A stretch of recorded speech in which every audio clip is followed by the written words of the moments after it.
Hello and welcome back to the game on जय श्री राम जय श्री हनुमान। दोस्तों बात करेंगे नेपाल की और नेपाल वर्सेस श्रीलंका डेवलपमेंट की जो सीरीज चल रही है। मतलब आप इसको चल रही भी नहीं कहोगे बिकॉज मैचेस तो हुए नहीं अभी तक। एक प्रकार से कहोगे ना तो नेपाल के साथ ही फ्रॉड हुआ है। अब क्या लास्ट मैच हो पाएगा जो कि आज खेला जाने वाला है। अब क्या ये होता है नहीं होता इस पर भी सस्पेंस बना हुआ है because we don't know what will happen and क्या कुछ होने वाला है। क्योंकि जिस तरह से सीरीज हुई है, आप पहला मैच खेलना था आपको, आई थिंक 3 तारीख को, हाँ 3 तारीख को खेलना था, वो मैच वॉश आउट होता है। देन नेक्स्ट मैच था 4 तारीख को, वो भी वॉश आउट होता है। एंड 5 तारीख को आपका यानी कल ब्रेक होता है एंड आज आपको ये मैच खेलना था, खेलना है।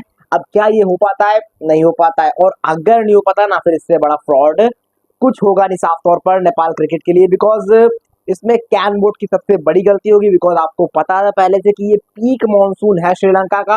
एंड यहाँ पर आप किस तरह से चीजें प्लान कर रहे थे, आपको ये चीजें पहले ध्यान में रखनी थी, पहले सोचनी थी, बट आपने वो नहीं सोची। चलो अपार्ट फ्रॉम दैट अब बात कर लेते हैं अगर मैच होता है उस चीज के बारे में कि क्या कुछ होने वाला है। तो फिर अगेन जो हमने पहले भी बात की थी कि 3-4 वॉच आउट, 3 से 4 प्लेयर होंगे जो वॉच आउट फॉर होंगे। जहाँ पर पहला नाम ऑब्वियसली संदीप लामिछाने होंगे, क्योंकि संदीप लामिछाने लीग में आप देखोगे बीबीएल में ड्राफ्ट में थे बट नहीं पिक हुए, और ये वही बीबीएल है जहां पर संदीप लामिछाने का तूफान होता था। बिकॉज माइकल क्लार्क वो थे जो संदीप लामिछाने को एक टाइम पर ऑस्ट्रेलिया के लिए खिलाना चाहते थे, ऑस्ट्रेलिया की टीम में लाना चाहते थे।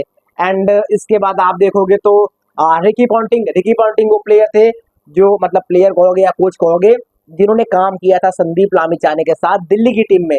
बट अपार उसके बावजूद आप देखोगे कि बीबीएल में नहीं पिक होते हैं वो, तो वो सारी की सारी कहानी वहां पर रही।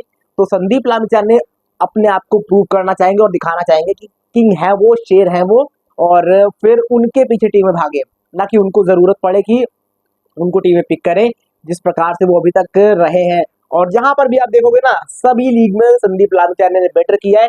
एंड जो उनका ये मामला सारा कंट्रोवर्सी हुई ना उसके बाद जब कमबैक किया है, जबरदस्त कमबैक किया है। और बड़ी बात पता है क्या है, जब वो कंट्रोवर्सी थी ही नहीं, सारी चीजें क्लियर हो चुकी है, उसके बावजूद ये सारी चीजें होना मतलब ये बहुत थोड़ा सा अनफॉर्चुनेट है संदीप लामिछाने के लिए। तो वो सारी की सारी चीजें हैं। और अब बात करते हैं नेक्स्ट प्लेयर, कुशल भुरतेल, कुशल मल्ला। ये 2 खिलाड़ी हैं जो मेरी नजर जिन पर रहेगी। बिकॉज मुझे लगता है ये दोनों बहुत टैलेंटेड प्लेयर हैं, लेकिन उस तरह से परफॉर्मेंस निकल कर नहीं आई है। स्पेशली कुशल मल्ला के बारे में बात होती है कि ताबड़तोड़ हिटर है, जो उनके शॉट्स में कई बार दिखता है लेकिन वो परफॉर्मेंस निकल कर नहीं आई है। एंड मुझे लगता है जो प्रैक्टिस की है एनसीए में वो थोड़ा सा अगर यहाँ पर रेप्लिकेट करेंगे, वहां पर चीजें सही करी होंगी, और तो यहाँ पर जब श्रीलंका में बेहतर करेंगे तो वो शायद हम लोग को देखने को मिल सकता है।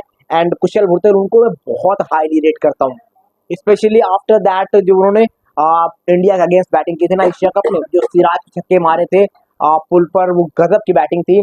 और या फिर उनके स्टार्टिंग की जब वो इस करियर स्टार्ट कर रहे थे अपना, बैक टू बैक मेरे ख्याल से 3-4 50 लगा दी थी वहां पर, जिस तरह से ताबड़तोड़ बल्लेबाजी करते थे, तो वो सारी की सारी चीजें उनकी उस बैटिंग में झलकियां नजर आती थी। लेकिन वो बहुत टाइम से गायब है।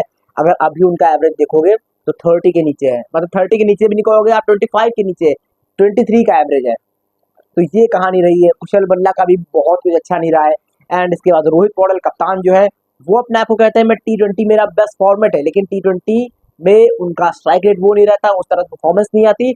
ओडीआई है जहां पर उनका एवरेज 29 का है, मतलब बहुत अच्छा नहीं है लेकिन ठीक ठाक एवरेज है। तो यहाँ पर उनका वो गेम है जो लोगों को लगता है कि हाँ ये गेम सूट करता है रोहित पौडल को, तो वहां पर वो बेहतर कर सकते हैं। एंड इसके बाद लास्ट प्लेयर, मतलब मैं 2-3 बात कर रहा था, 3-4 यानी 5 कर सकते हो आप यहाँ पर, आसिफ शेख, जो कि पिछले कुछ रीसेंट टाइम्स में ना इनके लिए मोस्ट डिपेंडेबल बैट्समैन रहे हैं, बेहतरीन बैट्समैन रहे हैं, लगातार रन करके दिए आपको, जहां पर टीम फंसती है वो एक छोर पर खड़े रहते हैं, और वो ऐसा प्लेयर आपको चाहिए। और उनके लिए ओडीआई फॉर्मेट बेस्ट है।